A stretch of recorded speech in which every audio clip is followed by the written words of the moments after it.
Le chemin n'a pas été emprunté depuis un moment, donc il nous faut souvent frayer un chemin.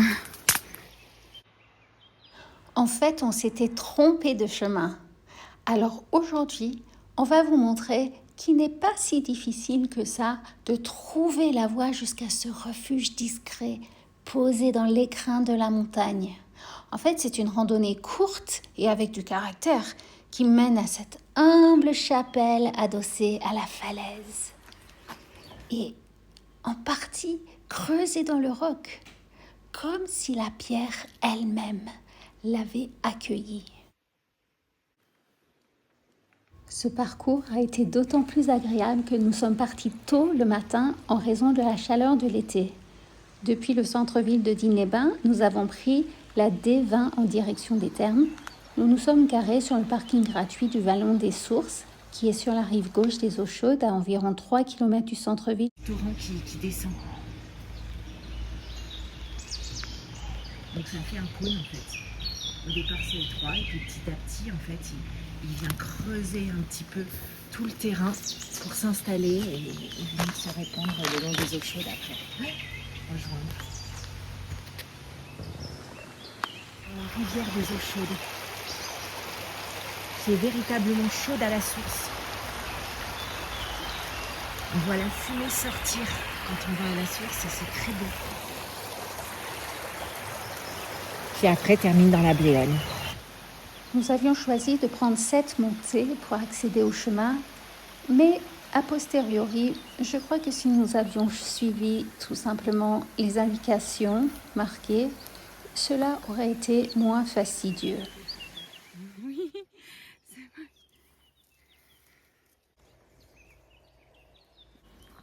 Toujours est-il, nous avons fini par retrouver le sentier principal en passant devant cette vieille bâtisse. Waouh, dis donc, il n'y a personne qui veut restaurer ça. Regarde, t'as vu au fond? Ouais. Il y a la roche même de la montagne. Nous avons suivi le sentier en lacet qui monte progressivement. C'est un balisage jaune, donc une promenade randonnée. C'est un chemin court avec quelques passages pierreux et certains endroits raides. Donc, de bonnes chaussures sont recommandées, même si vous verrez, comme vous voyez, monter en basket est tout à fait possible. Donc, en si peu de temps, nous avons traversé des paysages très diversifiés. On a vu les typiques robines, ces célèbres terres noires de Digne, visibles dans le vallon.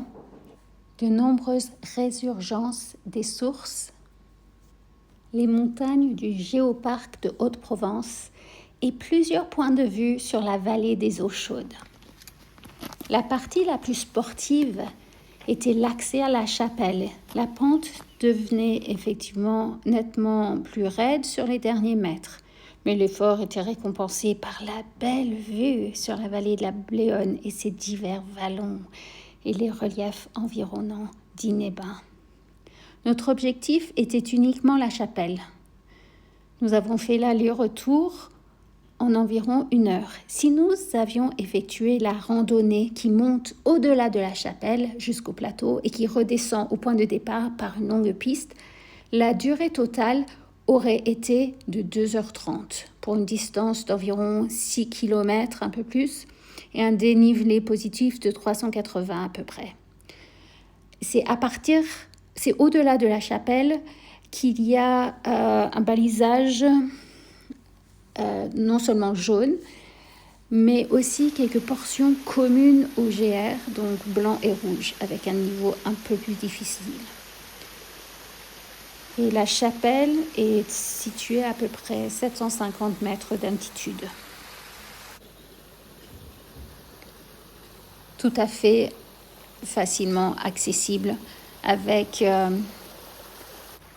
une corde pour se tenir si besoin à certains endroits un peu plus raides et un peu d'eau fraîche pour se rafraîchir. Le sentier que l'on emprunte pour y parvenir reprend en partie le tracé des conduites qui amenaient l'eau de la source à la ville.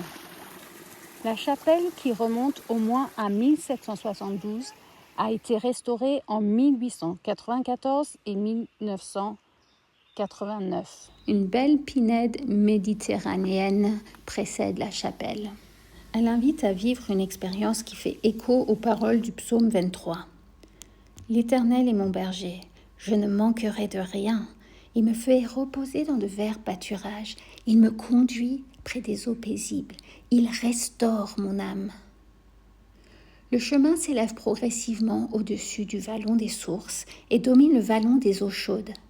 La présence de la source rappelle ces eaux paisibles où Dieu conduit son peuple pour lui redonner force et espérance.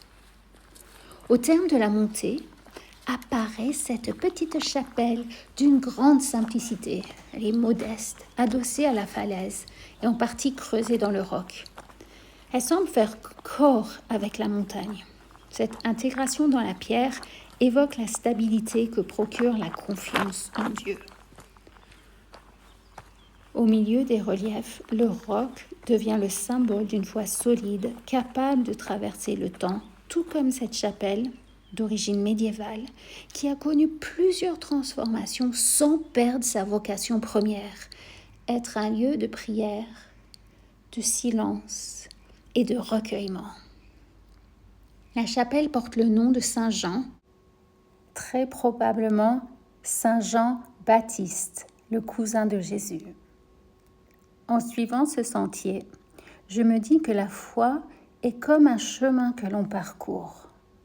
Le randonneur progresse pas à pas avant d'atteindre ce lieu retiré, découvrant que le véritable but n'est pas seulement le sommet, mais la rencontre avec Dieu, dans le silence et la contemplation. Le panorama qui s'offre depuis la chapelle ouvre le regard sur les montagnes environnantes. Cette hauteur permet de contempler le chemin parcouru et rappelle que Dieu accompagne chacun de nos pas. Même lorsque le sentier devient plus raide ou plus exigeant, la promesse du psaume demeure. Même si je marche dans la vallée de l'ombre de la mort, je ne crains aucun mal, car tu es avec moi. Le berger ne supprime pas les difficultés du chemin, mais il marche avec son troupeau. Cette chapelle de montagne témoigne de la foi de générations d'habitants et de voyageurs qui, au fil des siècles, s'y sont arrêtés pour confier leurs joies, leurs inquiétudes et leurs espérances. Aujourd'hui encore, elle invite chacun à faire une pause, à écouter le silence et à se rappeler que Dieu conduit son peuple comme un berger conduit ses brebis. En quittant ce lieu, nous redescendons avec le cœur renouvelé. Comme le chant du psalmiste, nous repartons dans la confiance. Oui, le bonheur et la fidélité de Dieu m'accompagneront tous les jours de ma vie. Oui, le bonheur et la grâce m'accompagneront tous les jours de ma vie. Oui, le bonheur et la grâce m'accompagneront tous les jours de ma vie. Et j'habiterai dans la maison de l'Éternel. Et j'habiterai dans la maison du Père. Oui, le bonheur et la grâce m'accompagneront tous les jours de ma vie. Et j'habiterai dans la maison de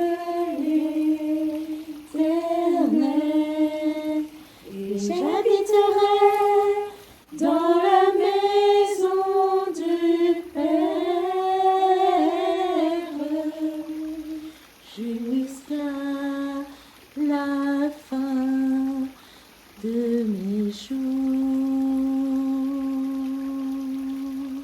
Où j'habiterai dans la maison de l'Éternel.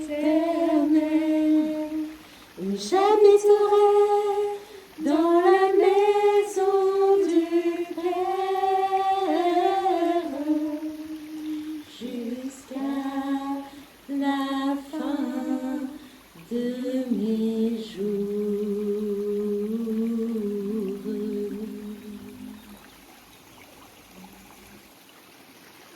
Psaume 23, Cantique de David. L'Éternel est mon berger, je ne manquerai de rien. Il me fait reposer dans de verts pâturages. Il me dirige près des eaux paisibles. Il restaure mon âme. Il me conduit dans les sentiers de la justice à cause de son nom. Quand je marche dans la vallée de l'ombre de la mort, je ne crains aucun mal, car tu es avec moi. Ta houlette et ton bâton me rassurent. Tu dresses devant moi une table en face de mes adversaires. Tu oins d'huile ma tête et ma coupe déborde. Oui, le bonheur et la grâce m'accompagneront tous les jours de ma vie et j'habiterai dans la maison de l'Éternel jusqu'à la fin de mes jours. Psaume 23, Cantique de David. L'Éternel est mon berger, je ne manquerai de rien. Il me fait reposer dans de verts pâturages. Il me dirige près des eaux paisibles. Il restaure mon âme. Il me conduit dans les sentiers de la justice à cause de son nom. Quand je marche dans la vallée de l'ombre de la mort, je ne crains aucun mal, car tu es avec moi. Ta houlette et ton bâton me rassurent. Oui, le bonheur et la grâce m'accompagneront tous les jours de ma vie. Et j'habiterai dans la maison de l'Éternel jusqu'à la fin de mes jours. L'Éternel est mon berger. La vie chrétienne.